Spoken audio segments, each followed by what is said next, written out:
Hello guys! Welcome to my channel, Kakainday. So, tayo guys, ako po yung magluluto ng isda. Pampano, ito po siya.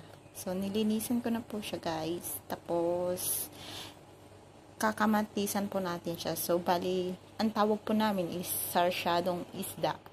Parang sa Tagalog, escabeche. Parang gano'n. So, ito po yung rekado niya guys. May garlic po tayo, onion, at ito yung pinakakailangan natin siya. Tomato, salt, and oil po. Kasi kailangan natin yung oil para sa pag-fry po ng isda. So, tara guys, tara na, prituin na natin yung isda. A few moments later. And ito na po yung pan po para sa isda po natin. I-fry ko na po siya. So, dati ko na pong ininit yung pan. Tapos nilagay ko na yung oil. Papainitin lang po natin yung oil. Saka natin ilalagay yung isda.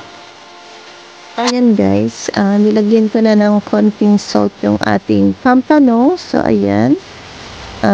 I think pwede na yung ating kawali. So, pwede na natin i-fry yung ating isda. So, ilagay na natin guys.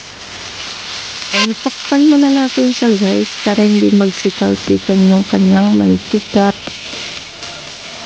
And yun, i-check natin kung pwede na sa kabilang side. So, i-flip na po natin siya. So, ayan guys, pwede na.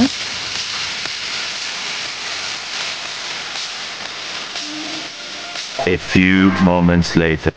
So, ito na yung isang isda natin guys. Ito na. So, nag-prepare pa ako ng isa. Di ko lang sinama na yung isang isda sa my ingredients. A few moments later. Ayan guys, pinainit lang po natin yung ating pan. So, mag-add lang po tayo ng oil. And kikita po natin yung ating garlic, onion, and tomato. Tapos, uminit na po yung kawali.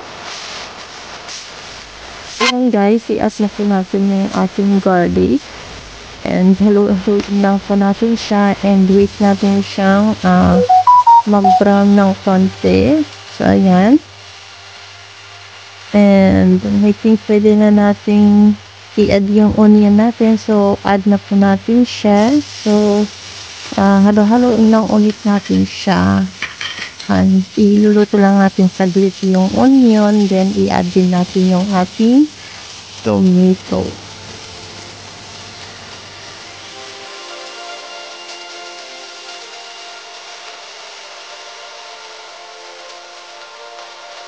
Ayan guys, I think pwede lang i-add yung tomato. So, ilagay na din natin yung tomato natin. Then, luto ulit natin siya.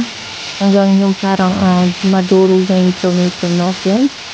So, ayan guys, halo-haloin yan.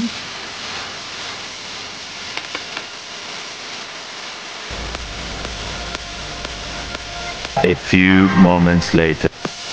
Ayan na guys, pwede na yung tomato. So, i-add na natin yung cream.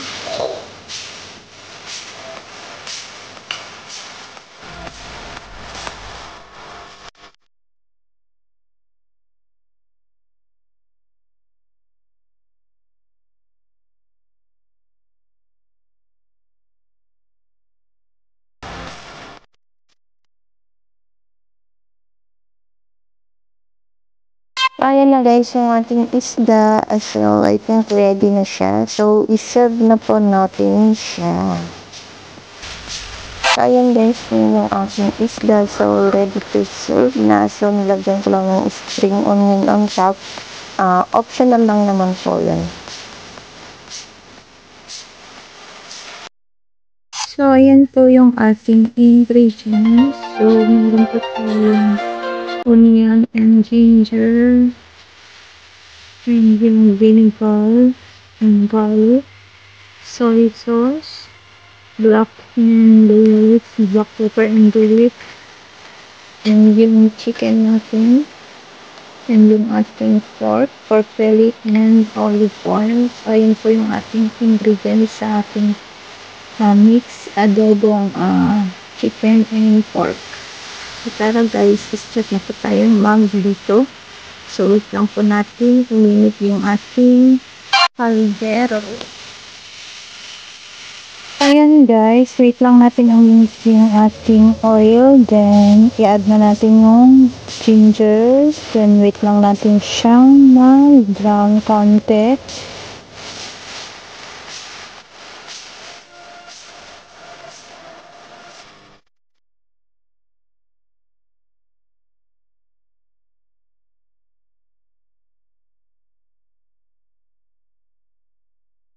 And yun, pwede na natin i-add yung ating garlic.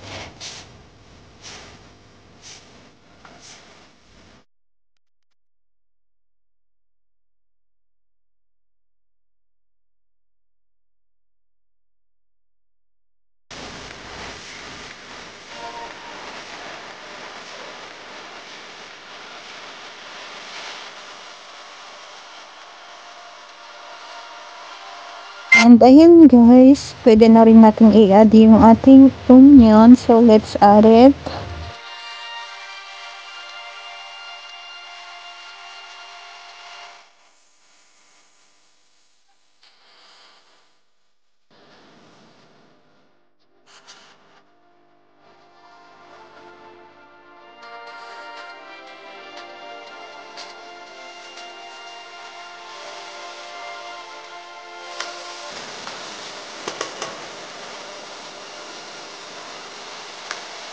So, ayan guys. I think pwede na natin i-add yung pork belly natin. So, let's add it.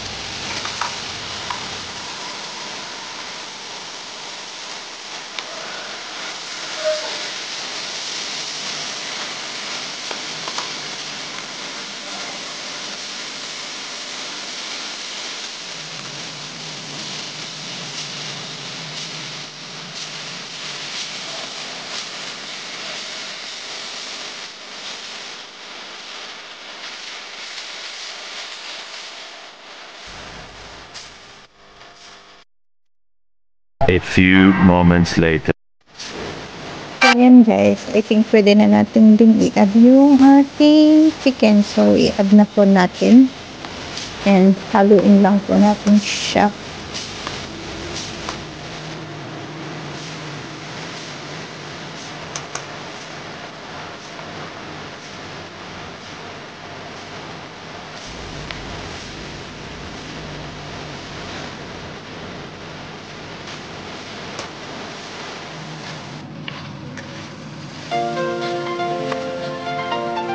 So, ayan guys, let's add the black pepper and then mix it.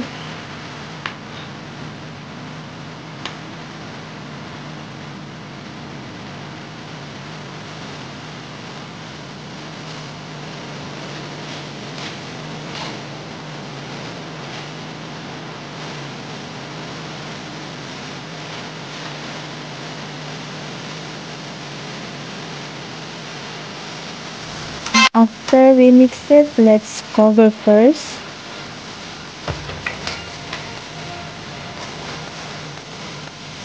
A few moments later. Ayan guys, check natin kung pwede nang lagyan ng soy sauce. I think pwede na natin ilagay yung soy sauce kasi nagmamantika na siya. So, i-add na po natin yung ating soy sauce dyan.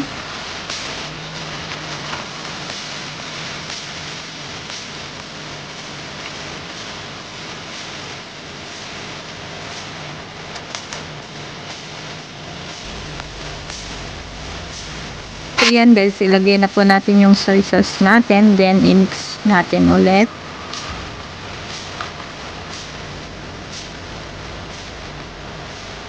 And mag-a-add din tayo ng konting water dun sa may bowl na pinaglagyan ng soy sauce. So, yan. Ilagay na natin dyan yung ating tubig. Then, mix ulit natin siya.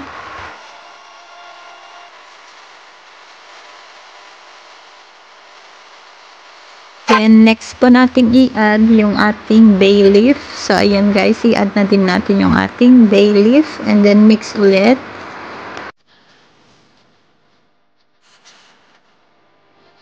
So, ayan, coveran muna natin siya.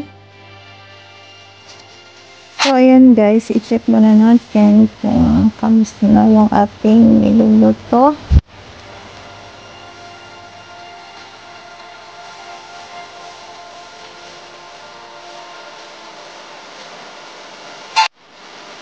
So, ayan guys, mag-add naman tayo ng sugar na konti para lumapot yung kanyang sabaw.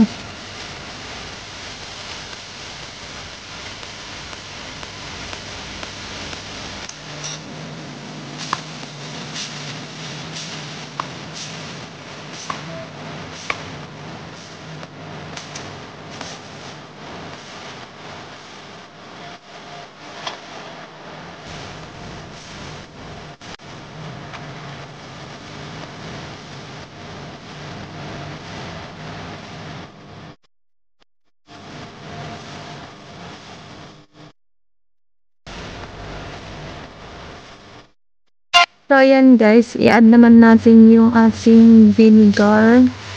And then, i-mix natin ulit siya.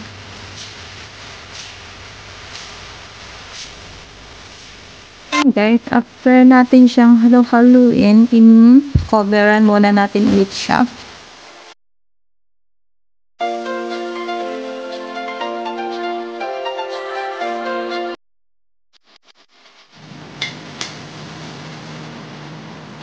Ayan mga kakaka, paluto na po yung ating adobong pork and chicken. So, tikman muna natin siya kung anong lasa. Tama ba yung lasa ng ating adobo?